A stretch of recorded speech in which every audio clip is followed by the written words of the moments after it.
ఉచిత బస్సు పథకం వలన ఉపాధి నష్టపోతున్న ఆటో, మ్యాక్సీ క్యాబ్ డ్రైవర్లకు రాష్ట్ర ప్రభుత్వం సంవత్సరానికి 30,000 రూపాయలు చెల్లించాలని సిఐటియు జిల్లా ప్రధాన కార్యదర్శి పి. తేజేశ్వరరావు, నగర కన్వీనర్ ఆర్. ప్రకాష్ డిమాండ్ చేశారు.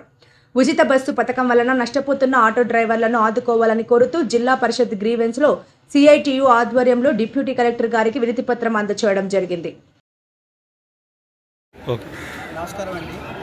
మేము సిఐటి ద్వారా ఈరోజు గ్రీవెన్స్కి వచ్చాం కలెక్టర్ ఆఫీస్కి.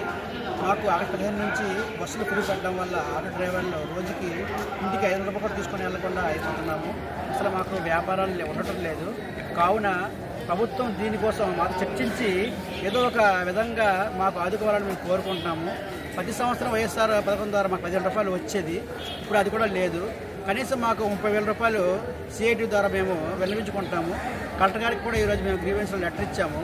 మా కుటుంబాలను రోడ్డు పడిపోతున్నాయి. మీ పథకాల ద్వారా లక్షల కుటుంబాలు ఈరోజు రోడ్డు పడుతున్నాయి. దానికోసం మీరు పట్టించుకోవాలని మీ ప్రభుత్వాన్ని గట్టిగా నిలదీసి అడుగుతున్నాం. నా పేరు ఎలసమాచలం అండి. Surya auto drivers union, Srikakulam RTC complex bus stand.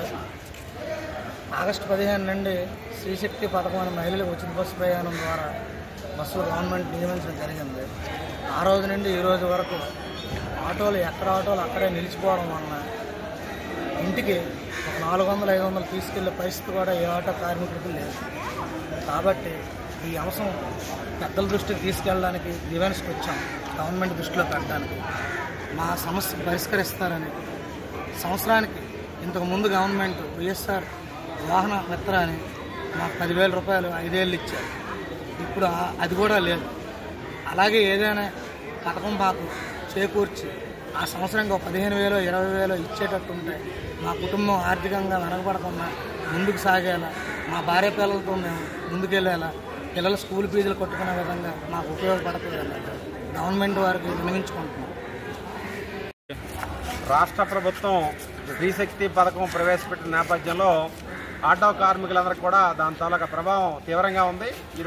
రోజుకి కనీసం 150-200 రూపాయలు కూడా ఆదాయం సంపాదలేని నిస్సహాయ స్థితిలో ఆటో కార్మికులు, మ్యాక్సీ క్యాబ్ డ్రైవర్లందరూ కూడా తీవ్ర ఆర్థిక ఇబ్బందులు ఎదుర్కొంటారు.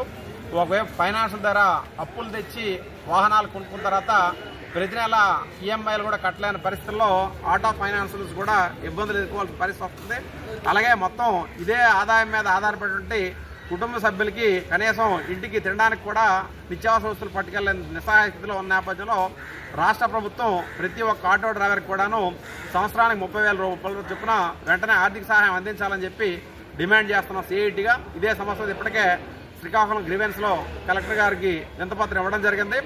ఈ సమస్య కానీ పరిష్కారం చేయకపోతే రాష్ట్ర వ్యాప్తంగా ఆందోళన చేయాలని చెప్పి ఇప్పటికే అన్ని ఆటో యూనియన్స్ కూడా పిలుపునిస్తున్నాం. అందులో భాగంగానే సెప్టెంబర్ 11వ తేదీన శ్రీకాకుళం కలెక్టరేట్, అలాగే పలాస టెక్కల ఆర్డీఓ ఆఫీసుల దగ్గర కూడాను ఆటో డ్రైవర్లందరితో కలిపి పెద్ద ఎత్తున ఆందోళన కార్యక్రమాలు చేయాలని చెప్పి పిలుపునిస్తున్నాం. అందుకు సెప్టెంబర్ 11వ తేదీ జరిగే ధర్నాల్లో కూడా ఆటో కార్మికులు పెద్ద ఎత్తున పాల్గొని జయప్రదం చేయాలని చెప్పి కోరుతున్నాం.